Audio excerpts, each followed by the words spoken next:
How I purify my water. So this is one way you can purify your water, especially if you're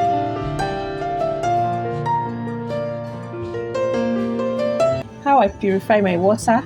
So this is one way you can purify your water, especially if you're in this part of the world. I've also tried the boiling water method. I noticed that after 3 days or 4 days, the water, the container in which I put the water, like this kind of plastic, I noticed that it begins to get slimy when the water is still remaining inside it, as in around the surface of the container. So I decided to stop that.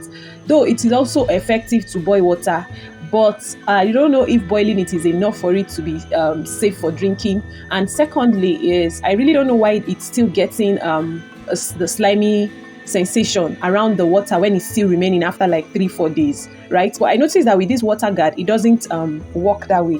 And this product is actually endorsed by the Society for Family Health. It's been there for a long time now, but I just decided to revisit it. Contains 4.3% available chlorine, present as sodium dichloroiso, an approved buffering agent. So this is just okay, and it's a product of the Society for Family Health in Nigeria. So guys, if you come across this in any pharmacy, I actually got this in a pharmacy and store.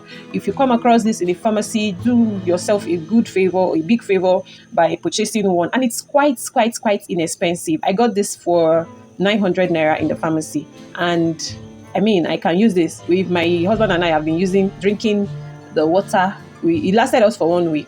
So if we were to buy sachet water, we would have bought like 4 bags of sachet water in 1 week, if not 5, right? So this is not, can you see the substance is still there? It has not completely melted, but within 30 minutes that the water is meant to be safe for drinking, this is going to melt. It's going to melt completely, and that's why the shaking and the stirring aids it. So according to the instruction on the pack, after filling your gallon with water, you are meant to shake it a little bit before leaving it for 30 minutes before it can be taken. But in this case, I am not using a gallon. I prefer not to use a gallon. So I'm using a big bucket. So I put my water inside. So the last one I did, 2 times I've done it, I put it after the water is filled to the brim. And I begin to look for what to use to stir the water.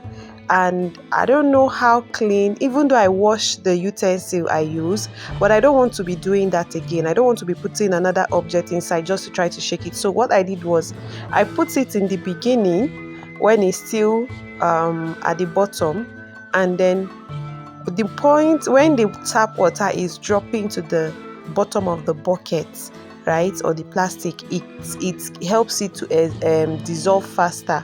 So that's the way I figured out to be able to make it circulate easily and dissolve.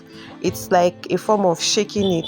Then I shake it a little bit to when the water is halfway gone and when it's somehow filled up without putting any object or utensil or spoon inside. And trust me, this really works. It helps it to dissolve.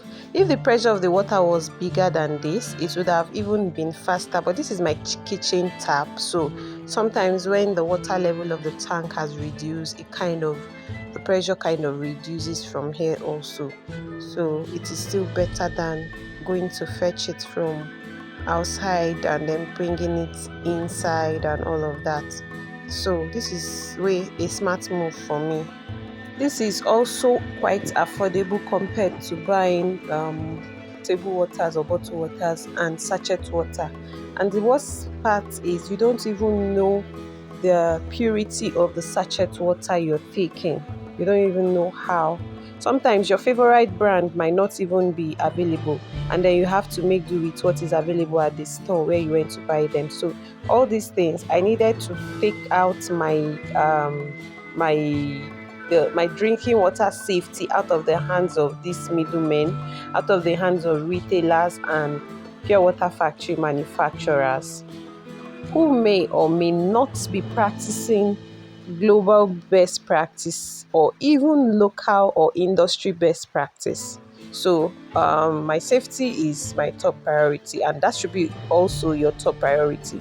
I actually know someone who uses her treated water to rinse her plates and her cutleries, including her cups for drinking water, before she uses them to eat, because she wants to close every loophole to ensure that water contamination is not making her sick, despite the fact that she is not drinking from the municipal or the general treated water.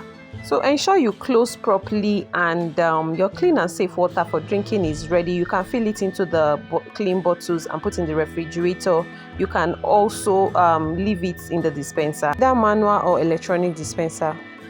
And there you have it, guys. It's actually raining at this point. And if you know you got value from this video, please don't hesitate to give this video a thumbs up and subscribe to my channel. Share to your loved ones and your friends. And until I come your way again, don't forget to always stay healthy. Bye bye.